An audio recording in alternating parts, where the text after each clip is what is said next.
Hey yo pretty people, my name is Lex and welcome to another episode of Minecraft Bedrock Edition. Now, for today's episode I have a very exciting and very interesting surprise for you, so check this out. And that surprise is just will not shut up today. Anyway, let's put some armor on and let's break this particular wall. And let's also cover it up with glass quickly, because this surprise is very dangerous. Oh my god, guys, I have a Ghast.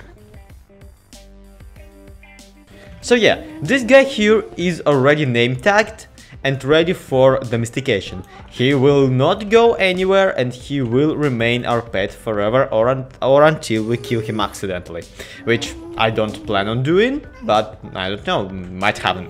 So, this guy just randomly spawned in the middle of my large open area of blocks, which, yeah, wasn't there in the previous episode, in the previous time when we were around in this, in the nether.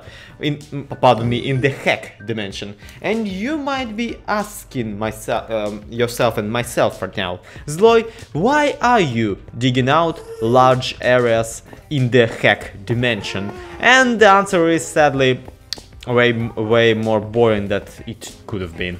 You see, the reason I'm digging a lot of netherrack, the heck rock, lately is because in the previous episode we made a bit of a super smelter, a multi-furnace setup that smelts stuff basically faster than a single furnace would, 8 times faster in fact.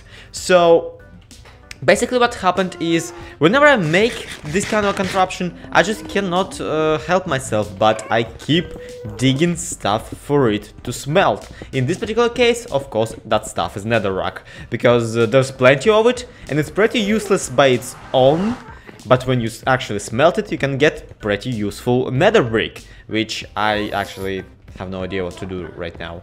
Yeah, it's a bit of a dead-end project. In fact, I've been so into digging out large areas of the netherrack and whatnot that I dug out this entire giant tunnel all the way to the open area of the nether, just because I could. Really. And come on, guys, netherrack is so easy to punch out, and it is pretty much insta-mineable that I just had to. But while also digging out this the hexstone, the netherrack, I actually found some more stuff, some more very important stuff for our survival journey. You see, if we go all the way into this tunnel, that I actually stumbled upon a nether fortress. That's right, guys, check this out. It's right there. See? Not too far away from our place of residence. At the same time, this nether fortress comes complete with a blaze spawner. So that's a... Oh, hey, hello, Mr. Wither Skeleton. Hello, Mr. Blazes. You know what, let's hunt for Wither Skulls some other time. This is just... No, we ain't doing it right now. Especially not with another Ghast just flying around. But you get the point! We have a blaze spawner right next to our nether portal. Well, okay, quite some distance away from our nether portal, but still. So this is something I was planning to dedicate this episode to and to capitalize on. But then I caught the Ghast. So guys, forgive me for this, and do let me know if you want to see me make some kind of blaze farm for ourselves. But today I ain't gonna do that. Instead, let's go back to the original hack portal. Well, second or third original hack portal that we made in this particular playthrough, and let's actually get digging, because I want to dig out a nice large area for that Ghast to fly around in, and I also want to kind of set up some semblance of a nether portal room on the inside of the nether, that is. So yeah, see you quickly on the other side for the resource gathering. So, while we're here in the old world, let me actually check out what differences are made in the mansion, in the basement of the mansion for now. So, first of all, I rewired the secret entrances, so now the secret entrance into the basement area is functional properly and activated by a button nearby. And also, this secret entrance that I had in the previous video is working properly too. Yeah, check this out. So this green room right here is what I want to put all of my cool stuff in. I want this room to later in the series function as my halfway treasury and halfway weaponry. And this room behind this particular wall, I actually have nothing to do with at the moment, so don't forget about that. On top of all that, we now have roof in all the places, well, not roof, ceiling in all of the basement, meaning that in theory we already have a floor for the first story, but that is actually not the case, because you see, with this particular mansion, I actually want to have some space in between the ceiling of one story and the floor of the other. Because of that, we can have all sorts of redstonery going on in the down here. Check this out. We could have, we already have some redstone for the T flip-flops going on. We already have some, you know, some pumpkin lanterns standing around fending off mobs. We already have basically a bit of a dome for one of the roof, only allowed by the fact that we don't have a floor for the first story yet. Now, you can already kind of notice that I dug out a lot of stuff for this project, for the basement, and yeah, all that stuff can be actually made into cooler stuff right now, which is why I have a lot of sand and some gravel on me.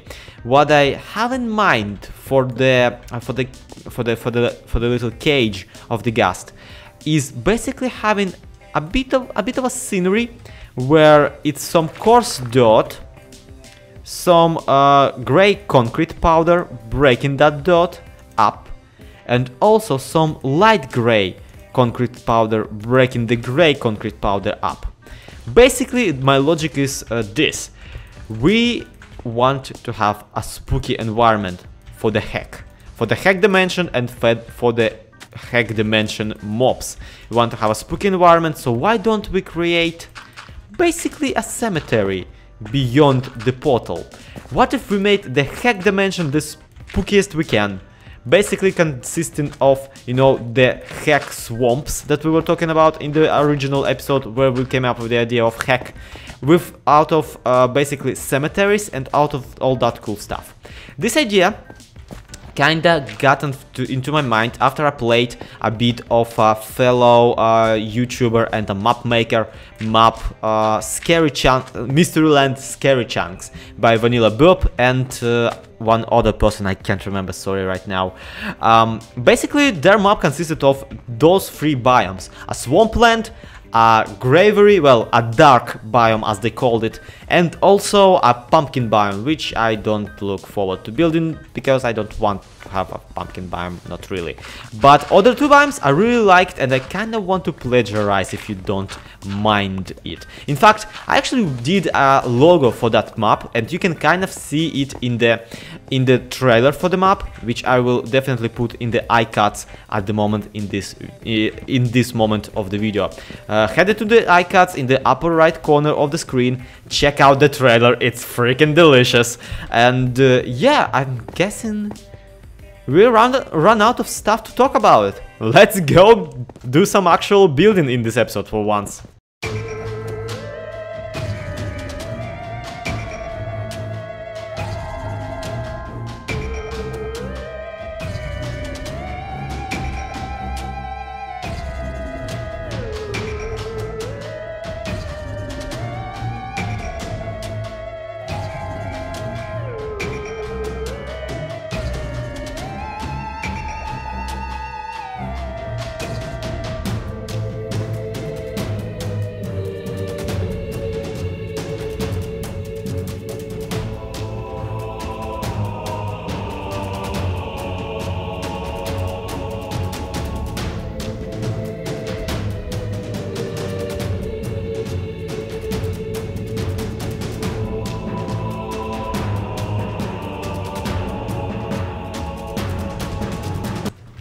And something like here, and come on, here. There we go. There we go. That's how we gotta do it. Okay, so we're going for something amongst those lines. Basically, what I'm trying to get is a backdrop of spooky forest, which obviously it's not really spooky, and doesn't really look like a forest. It more looks like a poorly made set, which, yeah, my terraforming skills are not really up there, is the problem. Now, I want a tree right there, a tree right there, up this artificial hill that I created, and yeah, the thing is that as much as I want to terraform the crap out of this area, there is some stuff holding me down. But particularly the fact that I at the moment don't really have a proper experience farm. I only have a blaze spawner. And why is my sound tune so low? Please sound be unsounded. Yeah, there we go. So yeah, that's the problem. Not only do I not have proper experience farm, that leads to me basically not having proper amount of resources, and turns out that, yeah, terraforming is expensive. I mean, that is kind of the wonder of terraforming, to be completely honest with you.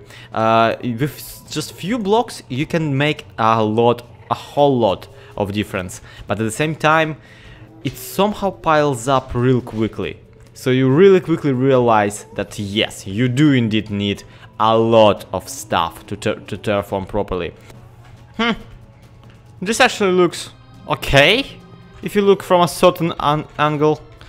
Yeah, look at that. You just kind of squeeze your eyes and, yeah, and hope that this is just imagination. That's not how the song goes.